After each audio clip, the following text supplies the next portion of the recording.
제가 예전에 올린 국제결혼 인기국적 영상이 90만 뷰를 넘었는데요. 거기에는 혹여나 논란이 될까봐 정확한 나라명이 써있지 않았습니다. 하지만 이번 영상에는 나라명도 기입하고 더 업데이트된 정보로 영상을 만들어 보았습니다. 요즘 남자 10명 중 1명이 외국 여자와 결혼할 정도로 국제결혼이 대세인데요. 군사정권 때 산하정책과 남존여비 사상으로 인해서 현재 여자가 부족해지니 어쩔 수가 없는 상황이죠. 외국인과 결혼한 가정을 보통 다문화 가정이라고 퉁쳐서 말하는데요. 어떤 여자를 만나느냐에 따라 천차만별입니다. 그래서 어떤 여자를 만나야 하는지 고민인 분들을 위해 국적에 따라서 등급을 나눠봤어요. 당연한 말이지만 베트남 여자인 경우에도 여자가 똑똑하고 부유할 수 있고 미국 선진국 여자인 경우에도 거지가 뜰 수 있기 때문에 100% 믿지는 마시기 바랍니다.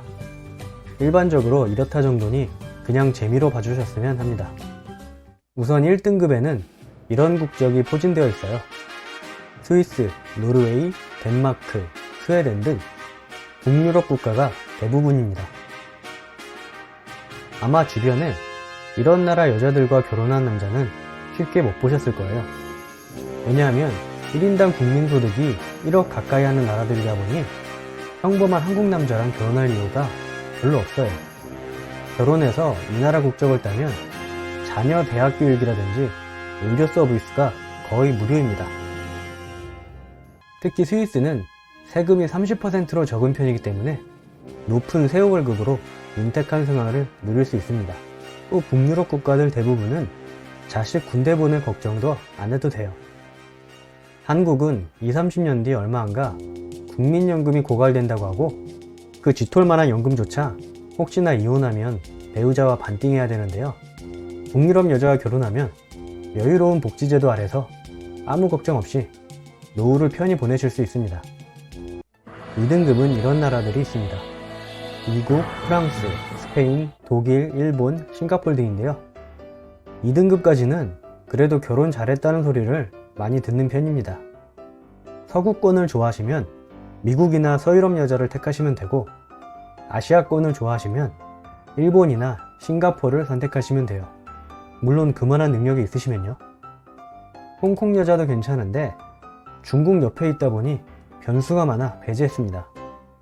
1, 2등급 여성들은 국제결혼 업체에서 취급을 잘 안하기 때문에 만나려면 직접 현지에 가셔야 돼요. 하지만 현지에 가셔도 키, 외모 등 남성적인 매력이 어느 정도 받쳐주지 않는다면 상위 티어 여성들은 동양인을 쉽게 만나주지 않을 겁니다. 그래도 한국보다는 훨씬 쉬우니까 여유가 있는 분들은 도전하셔도 좋을 것 같아요. 그럼 이제 3등급으로 넘어가겠습니다. 3등급엔 태국, 중국, 대만, 말레이시아, 우크라이나, 벨라루스, 러시아 등 동유럽 국가들이 포진되어 있습니다. 이제부터는 뭔가 친숙한 나라들이죠. 그리고 태국을 베트남, 필리핀하고 동남아로 같이 묶어서 보는 분들이 있는데 태국 1인당 GDP가 7,200달러로 베트남, 필리핀에 비해 두세 배 높습니다.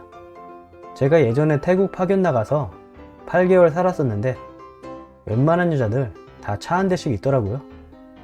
우크라이나, 벨라루스 같은 동유럽 국가들은 말 안 해도 다 아시죠? 보고만 있어도 그냥 좋습니다. 동유럽권 여자들하고는 이론상으로 월 50만 대도 결혼할 수 있어요. 그래서 수입이 적은 분들은 필리핀, 베트남보다는 동유럽권 여자들이 결혼하기 더 쉬울 거예요. 동남아는 거의 중국인들이 점령 중이라 콧대가 많이 높아졌습니다. 하지만 어디까지나 현지에 갔을 때 얘기고 한국에서 업체를 통하게 되면 동유럽권 여자들보다도 더 많은 돈을 주고 동남아 여자를 선택해야 합니다.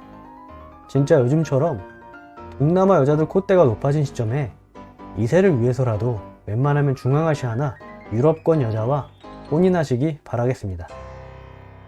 다음 4등급부터는 한국 여자와 결혼이 여의치 않다 보니 어쩔 수 없이 2세를 위해 결혼하는 경우가 많아요. 여자도 거진 돈 때문에 결혼하는 여자가 대부분이에요. 4등급의 나라는 조선족, 필리핀, 베트남, 라오스, 인도네시아 등 동남아 중진국이 있습니다. 또 백인 계열을 제외한 대부분의 남미 국가도 이 4등급에 속합니다. 한국은 동남아 중에서도 특히 베트남 여자와 결혼을 가장 많이 하는데, 여유되면 소개업체 이용하지 마시고 베트남 현지에 몇 달 사시면서 구하시는 게 좋습니다. 업체에서 소개시켜주는 여자와 현지 베트남 여자는 완전 딴판입니다.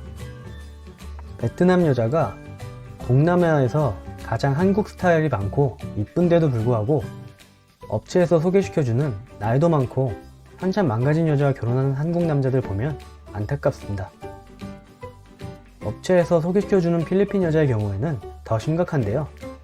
평범한 필리핀 여자는 절실한 카톨릭에 보수적이라 외국인하고 결혼을 꺼려해요. 따라서 업체에서 소개시켜주는 여자는 유흥업소나 아길레스에서 외국인과 굴러먹던 여자인 확률이 높습니다. 다음 5등급에는 캄보디아, 미얀마 등 동남아 후진국이 있습니다.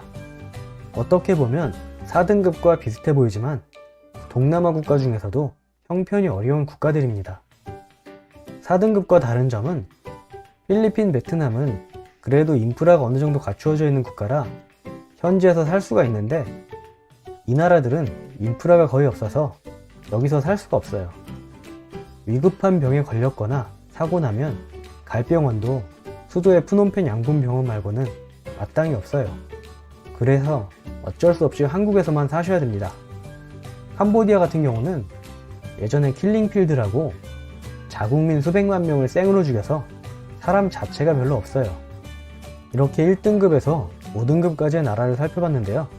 간단하게 예전 영상에서 사람들이 댓글로 쓴 내용을 살펴보겠습니다. 동남아 호녀라들은 다큐에 나오지만 백인 호녀라들은 예능에 나온다는 댓글 달아주셨는데요. 일리가 있는 말입니다. 이상하게 흑인 예능인은 샘 오츠리 등 좀 있는데 동남아인은 없는 것 같아요. 그나마 동남아 혼혈들이 예술적 재능이 다분해서 도끼처럼 가수나 래퍼로 성공한 사람이 꽤 있습니다. 그리고 백인이 TV 나와서 불쌍한 척하면 공감 하나도 안 되겠죠. 일단 외국 여자들도 좋은 환경 속에서 살아온 여자를 만나야 한다고 댓글 달아주셨는데요. 우선 좋은 환경에서 자라고 여유 있는 집안의 외국 여자는 콧대가 높을 테니 웬만한 조건 아니면 한국 남자를 만나지 않겠죠. 이 댓글도 마찬가지로 한국보다 좋은 국가 여자들은 한국 남자를 애초에 만나지 않겠죠. 왜냐하면 만국 공통 기본적으로 여자는 자기보다 높은 등급의 남자를 선호하기 때문입니다.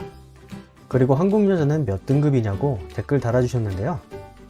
한국 여자는 어떤 여자를 만나느냐에 따라서 1등급에서 마이너스 등급까지 갈 수 있어요. 그런데 문제는 출산 정년기의 한국 여자는 출산을 꺼려하므로 2세를 다 정상적으로 기르고 싶으신 분은 좋은 선택이 될 수가 없겠죠. 한갑 넘어서 은퇴할 나이에 애 학교 보내고 가르치려면 힘들 테니까요.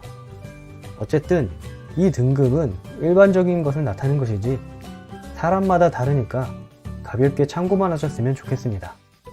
재밌게 보셨으면 구독과 좋아요 부탁드리겠습니다.